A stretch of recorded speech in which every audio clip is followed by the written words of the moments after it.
Narito po tayo ngayon sa Dagupan City Plaza upang ihatid ang mga kaganapan sa pagbubukas ng Bangusa Festival 2016. Kasama kong magbabantay ang mga katropa nating si Jet Arceliana at Jasmine Gabriel.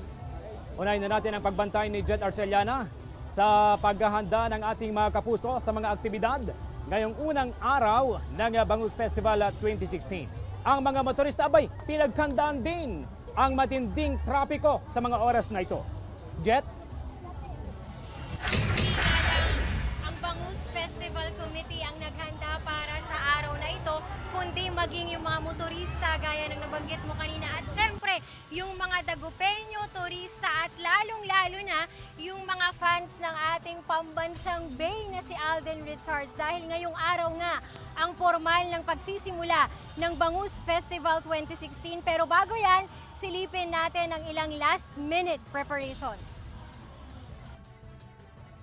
Humabol pa sa last-minute rehearsal ang ilang kalahok sa Gilon-Gilon Ed Valley kaninang umaga. Humirit din ang kanilang final stage blocking ang ibang contingents dahil sa kanilang naglalakihang backdrop.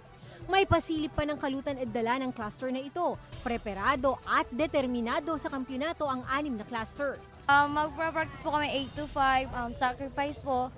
Kahit mainit, magpa-practice po. Ang board of judges natin ay ang sinasalihan ng mga taong talagang professional sa larangang ito, mga field na galing sa mga NCCA, mga cultural agencies. Naging abala rin ang Kapuso Network sa paghahanda ng entablado para kay pambansang bay Alden Richards. 2 oras magpapakilig sa fans si Alden. At dahil sa inaasahang dami ng mga manunood, aantabay sa seguridad ang augmentation ng pulisya. Grupo-grupo na pupunta dito. Yun nga isang babantayan natin para hindi na sila makapagbiktima dito sa lugar natin. Huwag magdala ng mga mahalagang bagay. Pera, alahas. Maglakad at hanggat maaari wag nang magdala ng sasakyan. Ang abiso naman ng poso sa mga makikisaya sa pagbubukas ng Bangus Festival. Isasara kasi ang downtown area para sa parada.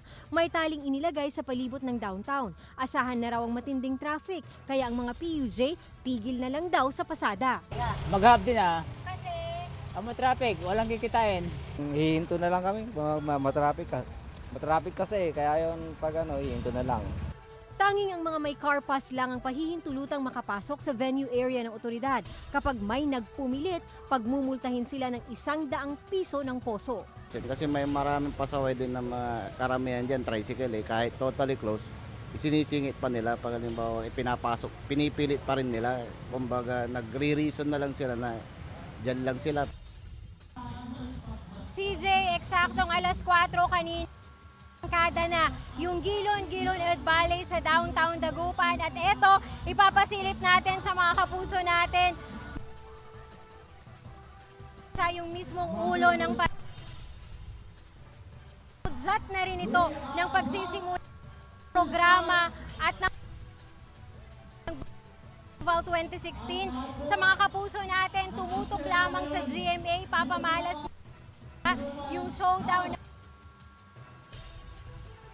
sa kanilang mobile performance sa downtown. Yan muna ang latest. Jet Arceliana.